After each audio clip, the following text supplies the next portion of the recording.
இன்னைக்கு நாம பார்க்க போறது ஒரு பெரிய அரசாங்க திட்டத்தை பத்தி. இது விவசாயத்தையே மாத்த போற ஒரு முயற்சி. வெறும் டெக்னாலஜியை பத்தி மட்டும் இல்ல, தமிழ்நாட்டு விவசாயத்தோட எதிர்காலத்தையே இது மாத்தி எழுத போகுதுன்னு சொல்லலாம். சரி, வாங்க விஷயத்துக்குள்ள போலாம். இப்ப நீங்க பார்த்துட்டு இருக்கிறது ஒரு சாதாரண கவர்மெண்ட் ஆர்டர் இல்ல. இது ஒரு மிகப்பெரிய மாற்றத்துக்கான முதல் படி. சொல்லப்போனா தமிழ்நாட்டு விவசாயத்துல ஒரு புது அத்தியாயத்தோட தொடக்கம்னு இதை சொல்லலாம். ஆனா ஒரு நிமிஷம், இந்த மாதிரி ஒரு ஆர்டரால நம்ம ஊர்ல இருக்கிற லட்சக்கணக்கான விவசாயிகளுக்கு உண்மையில என்ன பிரயோஜனம்? அவங்க வாழ்க்கையில இது என்ன தாக்கத்தை ஏற்படுத்த போகுது? வாங்க, அதுக்கான பதில தான் நாம இப்போ தேட போறோம். சரி, முதல்ல இந்த மாற்றம் ஏன் தேவைன்னு புரிஞ்சுக்கலாம். அதாவது பேப்பர்ல கணக்கெழுகிற பழைய சிஸ்டம்ல இருந்து டிஜிட்டல் முறைக்கு ஏன் மாறணும்? இது ஏன் ஒரு சாதாரண அப்டேட் மட்டும் இல்ல, ஒரு புரட்சினே சொல்றோம்னு பாப்போம். பாருங்க, பழைய முறையில பயிர் கணக்கெடுக்கிறதுல ஏகப்பட்ட சிக்கல்கள் இருந்துச்சு. ரொம்ப ஸ்லோவா இருக்கும். ஒருத்தர் எழுதுனதுக்கும் இன்னொருத்தர் எழுதுனதுக்கும் சம்பந்தமே இருக்காது. ஒரே டேட்டாவை திரும்ப திரும்ப எழுதுவாங்க. இதனால தான் இதுக்கு ஒரு புது டெக்னாலஜி அடிப்படையிலான தீர்வு ரொம்ப அவசியமா இருந்துச்சு. ஓகே, பிரச்சனைகள் என்னன்னு பார்த்தாச்சு. அப்போ தீர்வு அதான் இந்த டிஜிட்டல் பயிர் கணக்கெடுப்பு. வாங்க, இதுனா என்ன, இதோட பெரிய நோக்கம் என்னன்னு கொஞ்சம் விரிவா பார்க்கலாம். சிம்பிளா சொல்லணும்னா, இந்த டிஜிட்டல் பயிர் கணக்கெடுப்பு, அதாவது டிசிஎஸ்ங்கிறது ஒரு மொபைல் ஆப். இந்த ஆப் மூலமா பயிர்களை பத்தின எல்லா தகவல்களையும் சேகரிச்சு டெக்னாலஜி வச்சு அதை நிர்வகிக்கிற ஒரு பெரிய திட்டம். இது அந்த கவர்மெண்ட் ஆர்டர்ல கொடுத்திருக்கிற டெஃபினிஷன் தான். அப்போ இதோட முக்கிய நோக்கங்கள் என்ன? முதல்ல கரெக்டான உடனுக்குடனான தகவல்களை சேகரிக்கணும்.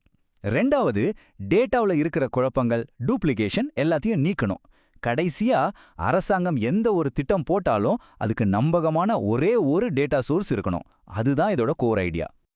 சரி, ஐடியா நல்லா இருக்கு. ஆனா இது நிஜத்துல எப்படி வேலை செய்யுது?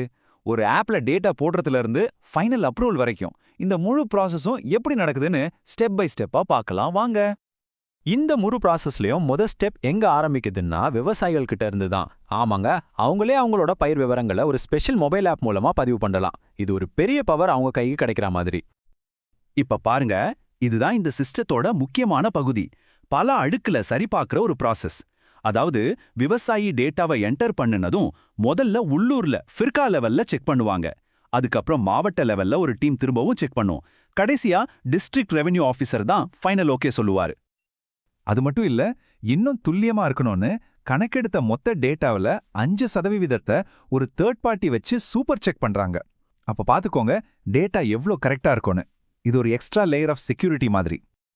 ஓகே, டெக்னாலஜி, ஆப், ப்ராசஸ் எல்லாம் பார்த்தாச்சு.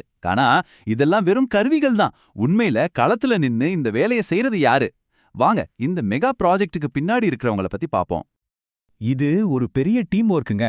கிராம நிர்வாக அதிகாரி, அதாவது நம்ம விஏஓல இருந்து விவசாயத்துறை, தோட்டக்கலைத்துறை அதிகாரிகள், அது மட்டும் இல்லாம உள்ளூர் வாலண்டியர்ஸ், கான்ட்ராக்ட் ஸ்டாஃப், ஏன் ஸ்வச் பாரத் மிஷன்ல வேலை செய்யறவங்க கூட இதுல ஒரு பகுதியா இருக்காங்க. எல்லாரும் சேர்ந்து தான் இந்த வேலையை செய்றாங்க. சரி, இவ்ளோ பெரிய வேலைன்னா செலவும் பெருசா தானே இருக்கும். வாங்க, இப்போ பட்ஜெட் விஷயத்துக்கு வருவோம். இந்த பெரிய நம்பர்ஸை கொஞ்சம் உடைச்சி சிம்பிளா புரிஞ்சுக்க முயற்சி பண்ணுவோம். பாருங்க, ராப்பி 2025-26 சீசனுக்கு மட்டும், இந்த ஒரு சீசனுக்கு மட்டும் ஒதுக்கப்பட்ட மொத்த தொகை எவ்வளவு தெரியுமா? கிட்டத்தட்ட 13.5 கோடி ரூபாய். 13.5 கோடிங்கிறது பெரிய தொகை மாதிரி தெரியலாம். ஆனா இதை உடைச்சு பார்த்தா கணக்கெடுக்கிற ஒவ்வொரு நில உட்பிரிவுக்கும் சர்வேயர்களுக்கு வெறும் 3 ரூபா தான் ஊக்கத்தொகையா கொடுக்கறாங்க. இப்போ அந்த பெரிய பட்ஜெட் எப்படி செலவாகுதுன்னு ஒரு ஐடியா கிடைக்குதா? இங்க பாருங்க, இந்த மொத்த செலவையும் அழகா பிரிச்சு காட்டியிருக்காங்க. இதுல பெரும் பங்கு, அதாவது சுமார் 12.5 கோடி ரூபாய்க்கு மேல இந்த சர்வேயர்களுக்கான ஊக்கத்தொகைக்கு தான் போகுது. மீதமுள்ள தொகை, அதாவது ஒரு 85 லட்சம் ரூபாய், நெட்வொர்க் கனெக்டிவிட்டி மாதிரி விஷயங்களுக்காக செலவு செய்யப்படுது. சரி, இவ்ளோ பெரிய திட்டம், இவ்ளோ செலவு, இதோட இறுதி இலக்கு என்ன? இந்த மாற்றம் நிஜமாவே ஏன் இவ்ளோ முக்கியம்னு இப்ப பார்க்கலாம். இந்த மாற்றத்தோட முழு தாக்கத்தையும் புரிஞ்சுக்க முதல்ல நாம அடங்கல்னா என்னன்னு தெரிஞ்சுக்கணும். அடங்கல்ங்கிறது ரொம்ப காலமா தலைமுறையா நம்ம அரசாங்கத்துல பயன்படுத்துற ஒரு ரெஜிஸ்டர்.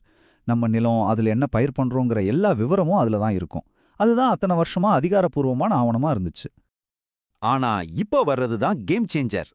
அந்த அரசாணையில என்ன சொல்லிருக்காங்கன்னா, இனிமேல் இந்த டிஜிட்டல் பயிர் கணக்கெடுப்பு அறிக்கை தான் தமிழ்நாட்டுல அடங்கலா செயல்படும். பயிர் பத்தின எல்லா டேட்டாவுக்கும் இதுதான் ஒரே ஆதாரம். யோசிச்சு பாருங்க, பல 100 வருஷமா இருந்த ஒரு முறைய இந்த டிஜிட்டல் சிஸ்டம் அதிகாரப்பூர்வமா ரீப்ளேஸ் பண்ணுது. அப்போ இதனால என்னென்ன நன்மைகள்? 1, விவசாயிகள் அவங்களோட பயிர் பதிவுகளை ரொம்ப ஈஸியா டவுன்லோட் பண்ணிக்கலாம். 2, அரசாங்கத்துக்கு ரொம்ப துல்லியமான டேட்டா கிடைக்கும். இத வச்சு லோன், நிவாரணம், புது திட்டங்கள்னு எல்லாத்தையும் சரியா பிளான் பண்ண முடியும். சொல்லப்போனா இது விவசாயத்துல ஒரு டேட்டா ட்ரிவன் நிர்வாகத்துக்கான முதல் படி. இப்போ யோசிச்சு பாருங்க, நாட்டுல இருக்கிற ஒவ்வொரு பயிரை பத்தியும் கரெக்டான உடனுக்குடனான டேட்டா நம்ம கையில இருந்தா இந்திய விவசாயத்தோட அடுத்த கட்டம் என்னவா இருக்கும்? இந்த டெக்னாலஜி மூலமா இன்னும் என்னென்ன பெரிய மாற்றங்களை நம்மால கொண்டு வர முடியும்? இத பத்தி நீங்க என்ன நினைக்கிறீங்க?